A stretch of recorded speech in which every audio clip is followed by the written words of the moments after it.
Hello students, welcome to my YouTube channel Anant Mathematics. Today we will discuss sum number 10th, exercise number 1.1, chapter number 1st, relation and function.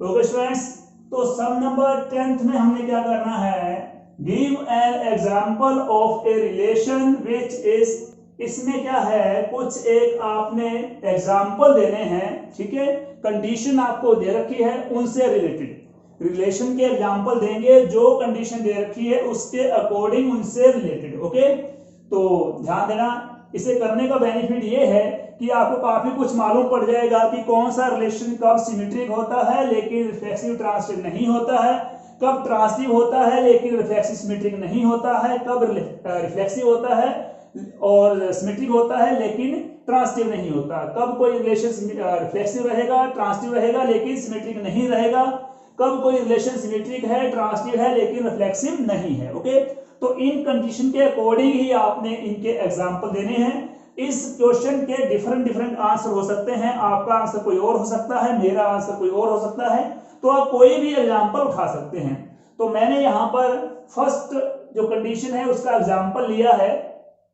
मैंने क्या करना है, ऐसा relation लेना है जो symmetric है लेकिन नाइदर रिफ्लेक्सिव ना ट्रांसटिव, ऐसा रिलेशन लेना है मैंने जो सिमेट्रिक है। मतलब क्या है, A B belong to R है, B A belong to R है, लेकिन उसमें क्या है, वो रिफ्लेक्सिव नहीं है, मतलब A does not belong to R. Okay, transitive भी नहीं है, मतलब A B belong to R, B C belong to R, but A C does not belong to R है उसमें कंडीशन। तो मैंने रिलेशन लिया, relation L1 L2 such that L1 is perpendicular to L2। Okay, क्या relation लिया मैंने, इस condition को देखकर, इस कंडीशन के अकॉर्डिंग मैंने रिलेशन लिया है कि L1 L2 पर परपेंडिकुलर है। ठीक है, तो पहले तो ये क्लियर करेंगे कि ये वाला जो रिलेशन मैंने लिया है, क्या ये रिलेशन सिमेट्रिक है। ठीक है, इसके लिए ध्यान दो, सपोज कि आपके पास ये लाइन है L1, ठीक है, ये वाली लाइन कौन सी है, L1, और इसके ऊपर एक लाइन लगा लो L2, और ये दिखाओ कि जो L2, ठीक है, ये दिखाओ कि जो L1 है वो L2 पर परपेंडिकुलर है। ठीक है, ये तो अंडरस्टूड सी बात है कि अगर L1 परपेंडिकुलर L2 पर है तो L2 परपेंडिकुलर L1 पर है। ठीक है ना, दो लाइनें हैं, ठीक है, अगर वो परपेंडिकुलर है तो ऐसे नहीं कह सकते कि L1 L2 पर परपेंडिकुलर है लेकिन L2 L1 पर परपेंडिकुलर नहीं है। अगर दो लाइनें परपेंडिकुलर हैं तो फर्स्ट लाइन परपेंडिकुलर है सेकंड लाइन परपेंडिकुलर है फर्स्ट लाइन। ओके, तो मतलब क्या है कि L1 परपेंडिकुलर L2 है और L2 परपेंडिकुलर L1 है, मतलब ये क्या है, सिमेट्रिक है। ओके, इसमें क्या है, L1 L2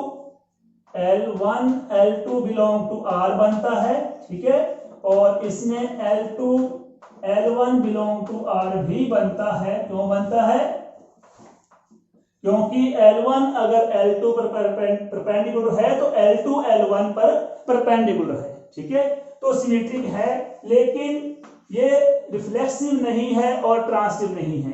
रिफ्लेक्सिव नहीं है, क्यों नहीं है, नेचुरली बात है कि अगर आपके पास L1 लाइन है, क्या L1 L1 पर परपेंडिकुलर हो सकती है। मैंने ये लाइन लगा दी L1, ठीक है, L1 लाइन लगा दी, ठीक है, क्या ये वाली लाइन, दूसरी लाइन इसके ऊपर ही लगा दी मैंने, ठीक है, वो भी L1 है, क्या ये दोनों लाइनें आपस में परपेंडिकुलर हैं? नो, ये लाइनें तो ओवरलैपिंग है, इन्हें आप ये कह सकते हो कि ये लाइनें पैरेलल हैं, ये कंडीशन तो कह सकते हैं। ओके, तो L1 और L2 लाइन को इंसिडेंट लाइंस हैं, ओवरलैपिंग लाइन है, इन्हें आप पैरेलल लाइंस बोल सकते हो, लेकिन कभी भी ये नहीं कह सकते कि L1 is perpendicular to L1। Okay, तो मतलब ये रिफ्लेक्सिव नहीं है। क्यों नहीं है, क्योंकि L1 does not belong to relation R। Okay, next है ट्रांसटिव के लिए ध्यान दो, अगर हमारे पास L1 L2 पर परपेंडिकुलर है, ध्यान देना, ट्रांसटिव में क्या होगा, लाइनें तीन लेंगे हम लोग, इसमें L1 लाइन लेंगे, L2 लाइन लगाएंगे और L3 लाइन भी लगाएंगे। ठीक है, तो मान लो कि ये वाली लाइन है L1 लाइन, ठीक है, ये L1 लाइन परपेंडिकुलर है इस लाइन पर L2 पर। ठीक है, अब आगे क्या होगा, L1 is perpendicular to L2 और L2 is perpendicular to L3, ठीक है। जो L2 वाली लाइन है वो L3 पर परपेंडिकुलर है, मान लो ये L3 है, ठीक है। ध्यान दो, L1 is perpendicular to L2 और L2 is perpendicular to L3, तो L1 और L3 के बीच में रिलेशन कौन सा हुआ, L1 is parallel to L3। L1 L3 के पैरेलल आएगी, ना कि ये इस पर परपेंडिकुलर आएगी, ठीक है।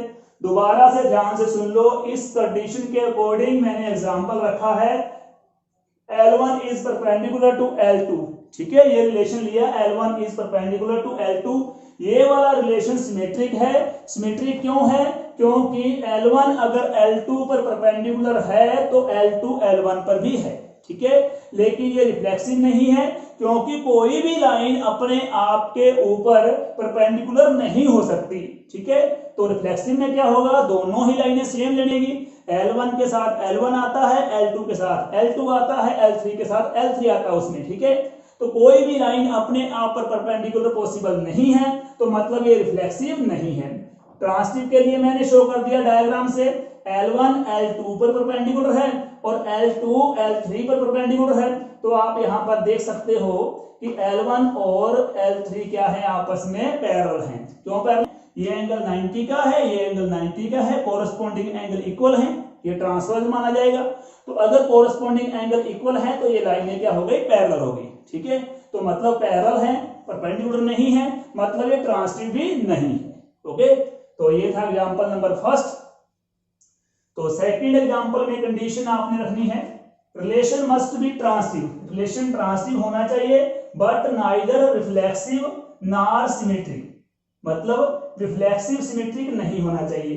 तो यहां पर रिलेशन लिया गया है, रिलेशन कौन सा लिया मैंने, रिलेशन इसमें लिया है x is greater than y, ठीक है, x is greater than y relation लिया है। पहले शो करते हैं कि ये रिफ्लेक्सिव ट्रांसिटिव क्यों है, ठीक है। ट्रांसिटिव में क्या होता है, ट्रांसिटिव में हमारे पास 3 नंबर होते हैं, x y z 3 नंबर आ जाएंगे, ठीक है। अगर हमारे पास x is greater than y है, y is greater than z है, ठीक है, तो क्या हुआ, नेचुरली सी बात है कि x is greater than z होगा। ध्यान दो, x क्या है, y से बड़ा है और y z से बड़ा है, तो इसका मतलब क्या है कि z तो स्मॉलेस्ट है और x क्या है, ग्रेटेस्ट है, तो x is greater than z हुआ। तो नेचुरली बात है कि अगर x y से ग्रेटर है तो x y belong to r, ठीक है, y z से ग्रेटर है तो y z belong to r, it implies x z belong to r, मतलब हमारे पास ये क्या हुआ, ट्रांसिटिव हुआ, ठीक है। नाइदर रिफ्लेक्सिव, रिफ्लेक्सिव नहीं है, नॉर सिमेट्रिक, सिमेट्रिक नहीं है। रिफ्लेक्सिव क्यों नहीं है, ठीक है, रिफ्लेक्सिव में क्या होता है, एक्स वाई में क्या आता है, x is greater than x आएगा। क्या कोई नंबर अपने आप से बड़ा हो सकता है, नॉट पॉसिबल, कोई भी नंबर अपने आप से बड़ा नहीं होता है, ग्रेटर नहीं होता है, तो ये कंडीशन पॉसिबल नहीं है, मतलब ये रिफ्लेक्सिव नहीं है, ठीक है। तो मतलब रिफ्लेक्सिव नहीं है आगे। हाँ जी स्टूडेंट्स, तो इसमें क्या है, नेक्स्ट हमारे पास हमने शो किया अभी रिफ्लेक्सिव, रिफ्लेक्सिव में क्या है, x is not greater than x, तो रिफ्लेक्सिव नहीं है। सिमेट्रिक क्यों नहीं है, सिमेट्रिक में नेचुरली बात है कि x is greater than y है, तो क्या y x से ग्रेटर देन हो सकता है, पॉसिबल ही नहीं है। नंबर लेके दिखाओ आप, मान लो 4 इज ग्रेटर देन 2 है, ठीक है, तो क्या 2 4 से बड़ा हो सकता है, नहीं हो सकता, ठीक है। तो इसलिए ये सिमेट्रिक भी नहीं है, राइट। ओके स्टूडेंट्स, तो अभी आपने एग्जाम्पल नंबर फर्स्ट और सेकंड दिए हैं एग्जाम्पल सेट मिलर फॉर्म में, ओके। जो फर्स्ट हमारे पास कंडीशन थी symmetric but neither reflexive nor transitive, और सेकंड थी transitive but neither reflexive nor symmetric. First का मैंने एग्जांपल दिया था, रिलेशन दिया था L1 is perpendicular to L2, और सेकंड में मैंने किया था x is greater than y। वो थे हमारे पास सेट बिल्डर फॉर्म, और सेट फॉर्म हो सकता है आपको समझने में थोड़ी दिक्कत आए, लेकिन इन्होंने क्या कहा है, इन्होंने ये कहा है कि जस्ट आपने एग्जांपल देने हैं, वो एग्जांपल सेट बिल्डर फॉर्म में हो या इस तरह सिंपल टेबुलर फॉर्म में हो, ठीक है, वो मैटर नहीं करता। तो अब आप टेबुलर फॉर्म में वही एग्जांपल देंगे, ठीक है, उनसे रिलेट करते हुए ये कंडीशन से, तो शायद तक ये आपको इजी लगेंगे। ओके, फर्स्ट कंडीशन थी symmetric but neither reflexive nor transitive. Okay, तो मैंने फर्स्ट कंडीशन का एग्जांपल दिया है 1 3 3 1। तो 1 3 3 1 देखो, 1 3 आ गया, 3 1 आ गया, ठीक है, ए बी आ गया, बी ए आ गया, तो मतलब ये क्या हुआ, ये सिमेट्रिक हुआ, ठीक है। अब ये देखिए कि यहाँ पर 1 1 नहीं है, 3 3 नहीं है, मतलब ये रिफ्लेक्सिव नहीं है। इसके बाद देखो 1 3 है, 3 1 है, ए बी है, बी सी है, तो 1 1 भी होना चाहिए था लेकिन नहीं है, तो मतलब ये क्या हुआ, ये सिमेट्रिक है लेकिन ये रिफ्लेक्सिव नहीं है और ये ट्रांसिटिव भी नहीं है, फर्स्ट एग्जांपल। ओके, सेकंड में transitive but neither reflexive nor symmetric. Transitive के लिए क्या है, जिस तरह मैंने 1 5 लिया है, 5 6 लिया है, ए बी है, बी सी है, ठीक है, तो ए सी क्या हुआ 1 6, तो ये ट्रांसिटिव हो गया। लेकिन रिफ्लेक्सिव के लिए क्या होना चाहिए, 1 1 होना चाहिए, नहीं है, 5 5 होना चाहिए, नहीं है, 6 6 भी होना चाहिए, नहीं है, तो रिफ्लेक्सिव नहीं है। इसके अलावा ये हमारे पास 1 5 है, 5 1 नहीं है, तो मतलब ये सिमेट्रिक भी नहीं है। ओके, तो यहाँ पर ये वाला रिलेशन कौन सा रिलेशन है, ट्रांसिटिव है लेकिन रिफ्लेक्सिव नहीं है और ये सिमेट्रिक नहीं है। ओके, नेक्स्ट हमारे पास है reflexive and transitive but not reflexive and symmetric but not transitive, ठीक है। तो इसमें मैंने राइट किया है 1 1 2 2 3 3, ठीक है, तो 1 1 2 2 3 3 आ रहा है, तो ये रिफ्लेक्सिव हो गया हमारे पास। इसके बाद सिमेट्रिक के लिए 1 2 है, 2 1 भी है, 2 3 है, तो 3 2 भी है, तो ये सिमेट्रिक भी हो गया। अब ट्रांसिटिव के लिए क्या चेक करेंगे, ट्रांसिटिव के लिए देखो आपने 1 2 ले लिया और ये 2 3 ले लिया, ठीक है, इसमें ध्यान दो 2 मैच कर रहा है 2, ठीक है, तो 1 2 है, 2 3 है, तो क्या होना चाहिए हमारे पास, ए बी है, बी सी है, तो ए बी ए सी क्या रहेगा 1 3 रहेगा, 1 3 भी हमारे पास होना चाहिए, लेकिन 1 3 यहाँ पर नहीं है, तो मतलब ये ट्रांसिटिव नहीं है। ओके, नेक्स्ट वाला केस कौन सा है, reflexive and transitive but not symmetric. इसके लिए मैंने राइट किया है 1 1 2 2 3 3, ठीक है, 1 1 2 2 3 3 है, तो ये रिफ्लेक्सिव है। ट्रांसिटिव के लिए देखो मैंने राइट किया है 1 2 2 3, ए बी बी सी, तो ए सी क्या हुआ 1 3 हुआ, 1 3 भी इसमें है, तो ये ट्रांसिटिव है लेकिन ये सिमेट्रिक नहीं है। सिमेट्रिक क्यों नहीं है, 1 2 है, 2 1 नहीं है, 2 3 है, 3 2 नहीं है, तो ये सिमेट्रिक नहीं है। ओके, तो नेक्स्ट है symmetric and transitive but not reflexive. इसके लिए ध्यान दो 1 4 है, 4 1 है, तो ये सिमेट्रिक बन गया, ए बी है, बी ए है, सिमेट्रिक हो गया। इसके बाद हमारे पास क्या होना चाहिए, ट्रांसिटिव। ट्रांसिटिव के लिए ए बी बी सी, ठीक है, तो ए बी बी सी, तो ए क्या हुआ 1 1 1 भी है हमारे पास, ये ट्रांसिटिव हो गया। इसके बाद रिफ्लेक्सिव, रिफ्लेक्सिव नहीं होना चाहिए बट नॉट रिफ्लेक्सिव। रिफ्लेक्सिव के लिए हमारे पास यहाँ पर 1 1 है, ओके, लेकिन यहाँ एलिमेंट 4 भी है, लेकिन 4 4 नहीं है, इसलिए ये रिफ्लेक्सिव नहीं है। ओके स्टूडेंट्स, तो इन कंडीशन के अकॉर्डिंग आप और भी बहुत सारे एग्जाम्पल यहाँ पर दे सकते हैं, ठीक है। जरूरी नहीं है कि आपने एग्जाम्पल सेट बिल्डर फॉर्म में देने हैं, अगर आपको वो मुश्किल लगे तो आप लिस्टेड फॉर्म में, टेबलर फॉर्म में भी एग्जाम्पल दे सकते हैं। ओके, तो इस क्वेश्चन में अदर एग्जाम्पल के साथ इसे एक बार आप फिर से कंप्लीट करेंगे स्टूडेंट्स, और इसका स्क्रीनशॉट चाहते हैं, मान लो इसको और डिस्कस करना है मन में, ठीक है, तो यहां से स्क्रीनशॉट आप ले सकते हैं।